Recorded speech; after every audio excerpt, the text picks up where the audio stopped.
There's a couple of fundamental things which I think a lot of people have forgotten about now, and that is this industry exists because of innovation.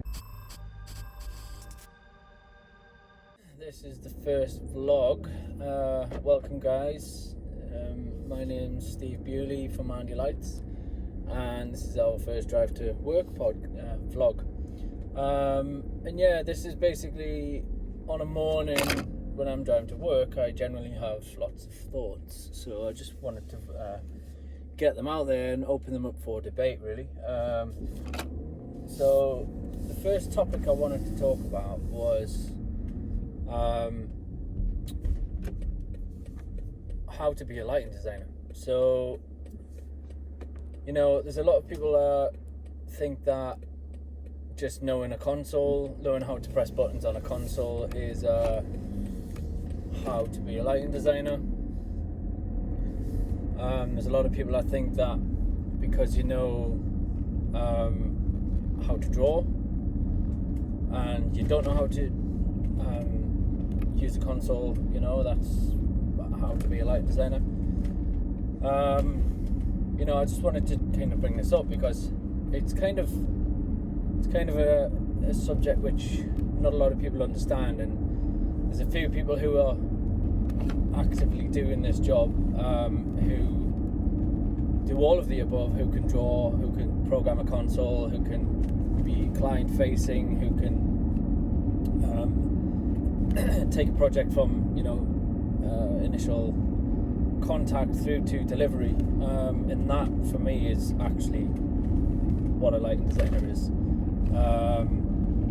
But then again, you don't have to be a console operator to be a lighting designer. You know, you generally find that the guys who are juggling multiple contracts at any one time, but then some do. I know we program all of our own stuff, and but some people bring in programmers because it's simply more time beneficial to bring in a programmer, and things get done faster, and then it allows that designer to do other things and oversee the rest of the production. So for example, if you are the show designer and you've designed the lighting, the visual setup, or you've done some set design, for example, so that allows you would bring in a programmer because there's so much to oversee. And we've done that before, where it's just simply, if one person's overseeing the full project, then it's impossible. So you need to, it's about time management as well.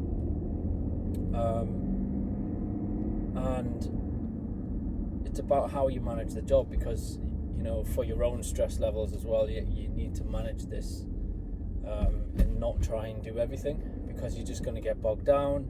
You're going to end up in situations where you're not going to have any sleep.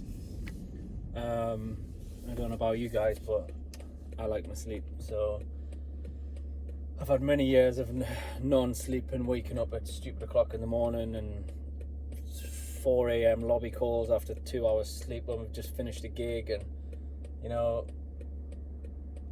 and yeah, I just like my sleep. So yeah, I mean, just a point about just managing the job, really. So, you know, lighting design, you can be a lighting designer without programming a console, but just because you can program a console doesn't mean you're a designer. You know, it's like you can do that, but it's generally what you'll find is you need to be a designer first, and then if you can program a console, great, but you need to learn the art of lighting design first. And what that is basically, there's a couple of fundamental things which I think a lot of people have forgotten about now, and that is this industry exists because of innovation. So, and you can be one of two different types of lighting designer, I think, where you can be one who just kind of looks at other people and sort of takes apart from one project out there, oh, we can use this light on this project, and actually just put them in a different application. and you know that is totally fine, and there's nothing wrong with utilizing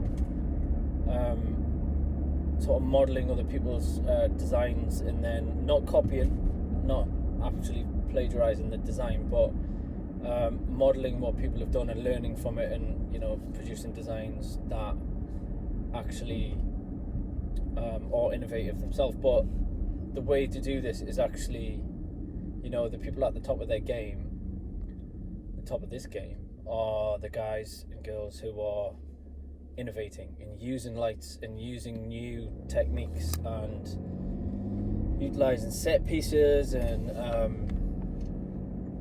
new lighting things. I mean, constantly I'm looking for the next new toy to play with, and this is what a lot of people don't understand is, like, you can look at other people and emulate what they're doing, and you know, take a light what somebody's using, use it for your own application. There's nothing wrong with that, but you know, you need to constantly be pushing the boundaries here, because the artists want something which is new, you know, and that's what a lot of people are missing out. And you know, I see all of these fantastic programming techniques, and they are fantastic, don't get me wrong, all these fancy macros and layouts and all this stuff, but the thing you've got to remember is these consoles are just there as a tool to help make the design and the programming easier. They're not how you design a show. So, you know, you can learn to program a console, all great, but you need to learn the fundamentals of lighting techniques, how a person's going to look under certain lights from whichever direction, what they're going to look like under front light, what they're going to look like under side light, what they're going to look like under kicker floor lights. You know, it's you've got to know these things, and you know, those macros and layouts and all this stuff is fantastic, and it's just to make the job easier and they look cool. But the thing is, guys, you know, all you need to know is the basics on how to program a console. That's all you need to know, the basics, and you know, how to make a cue list and play that back, how to patch the file. You need to know the basics. You don't need to know how to program all these fantastic macros. And you know, I will use it, and we will use them because we program macros and all that for ourselves, and it's fantastic. But again, it's there to help progress the job. It's not the be all and end all of how you create a lighting design. You know, you have to start with the lights, and the console, you know, comes later.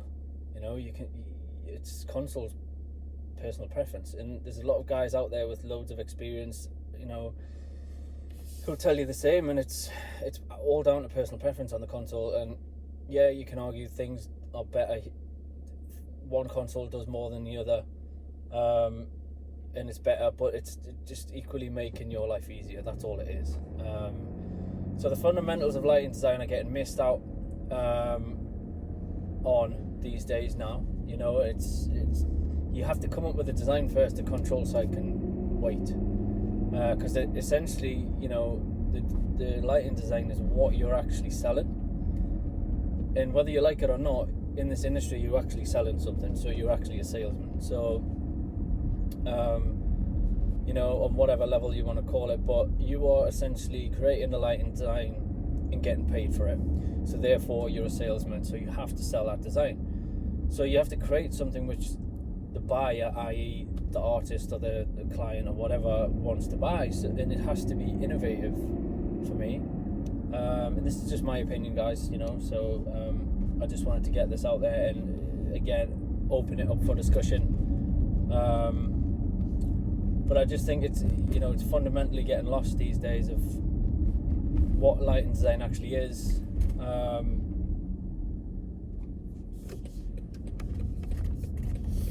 And yeah, I think, you know, we all just need to go back to basics for a minute and just sit back and go, right, this is the project I've got, this is the artist I've got, where do I start with this? Can I produce something which is going to be completely innovative, or do we need practical solutions which we've seen out there before that I can apply to this particular project, i.e. some spots or some washes? Does the person need to be washed, bathed in light throughout the whole stage?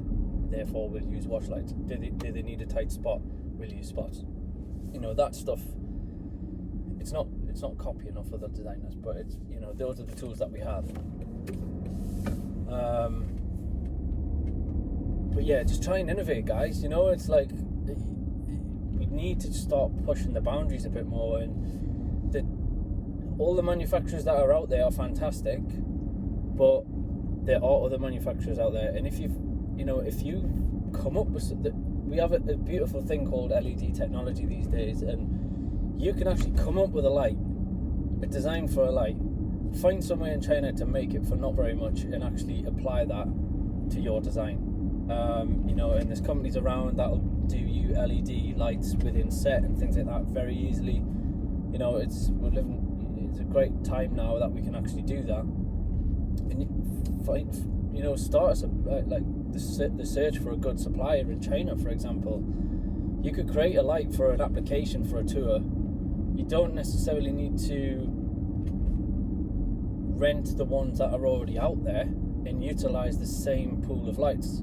There's only a handful of manufacturers out there which are at the top of the game, but there's many more sources of actual lights and set and things like that. You come up with some new ideas, and that's what we're missing now. And we're just seeing the same lights and the same shows, and in this just in a different configuration, instead of actually pushing the boundaries. And I just wanted to open this up for discussion for everyone, and maybe show some examples in the comments of innovative techniques, and just get this ball rolling. And basically, I'm not trying to change the industry, but just get people thinking along what the lines of what lighting design is, because it's just getting lost, guys. And we need to innovate and just move forward with this. And yeah, that was basically my point for this morning. I'm almost at the office now, and more fun day of recording videos for you guys for our new platform, to teach you everything about lighting design. So I think we're going to try and do these pretty much every day, so you can see more of my face.